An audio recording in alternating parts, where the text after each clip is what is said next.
YCP నాయకత్వం కూడా గుర్తించాల్సింది, ఇది మీకు హోదా ఇవ్వబడదు. ఇది చంద్రబాబు గారు ఆప్ చేస్తేనే కాదు, ఇది ఎవరు ఆప్ చేసింది కాదు, మీకు ప్రజలు మీకు ఇవ్వలేదు. మీకు 175 సీట్లు కేవలం 11 సీట్లు ఇచ్చారు వాళ్ళకి.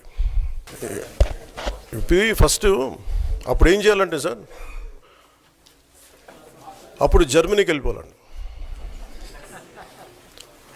ఇప్పుడు జర్మనీలో ఏంటంటేనండి, నేను జర్మనీ రిజల్ట్స్ కూడా ఇది వచ్చినాయి, చూస్తా ఉన్నాను ఎలక్షన్స్లో.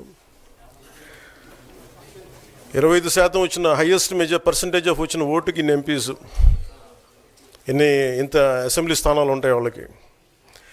5% మించి తక్కువ వస్తే 5% ఓట్లు మిగతా వాళ్ళు పంచుకుంటారు. మనకు అలాంటి బెనిఫిట్ మనకు లేదు కాబట్టి మన రాజ్యాంగంలో లేదు. వాళ్ళు మంకు పట్టు పడితే they are free to go to Germany. Thank you. ఎక్కడో జర్మనీ అంటాడు, రష్యా అల్లుడు కదా, పక్కన జర్మనీ గురించి ఆయనకి బాగా తెలిసి ఉంటుంది. కానీ ఆంధ్రప్రదేశ్లో ఏం జరుగుతుందో ఆయనకు తెలియకపోవడం మాకు బాధాకరం.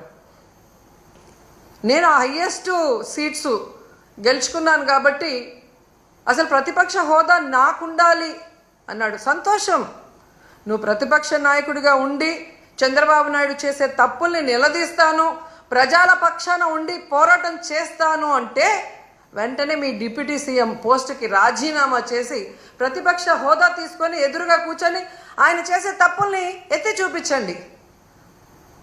ఆ పని మీరు చేయలేరు కదా. చంద్రబాబు నాయుడికి కష్టం అంటే డైవర్షన్ పాలిటిక్స్ చేస్తారు, చంద్రబాబు నాయుడు గారికి కష్టం అంటే రోడ్డు మీద పడుకుంటారు.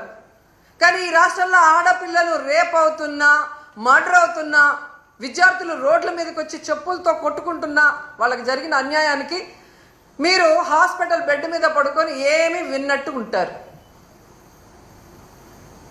ఎన్నికల ముందు మీ స్పీచ్లో ఆవేశంగా మీరు చెప్తుంటే నిజమని నమ్మిన వాళ్ళు ఈరోజు వాళ్ళ చెప్పులతో వాళ్ళు కొట్టుకుంటుంటే అయినా మీకు అర్థమవుతుందంటే అది కూడా అర్థం కాకుండా మళ్ళీ జగనన్నను బ్లేమ్ చేస్తున్నారు. మీకు నిద్రపోయినా, మెలుకున్నా, అసెంబ్లీకి వచ్చినా, బయటకు వెళ్ళినా ఎప్పుడు జగన్ జగన్ జగన్ జగన్ని ఎలా తిట్టాలి, జగన్ మీద ఎలా దుమ్మెత్తిపోయాలన్న ఆలోచన తప్ప మరొకటి లేదా? 9 నెలలైంది మీరు అధికారంలోకి వచ్చి. మెజారిటీ సీట్లు మీకున్నాయని గొప్పగా చెప్పుకుంటున్నప్పుడు 11 సీట్లను ఎక్కిరించే మీరు 11 సీట్లున్న జగనన్నకి ప్రతిపక్ష హోదా ఇవ్వడానికి ఎందుకు భయపడుతున్నారు?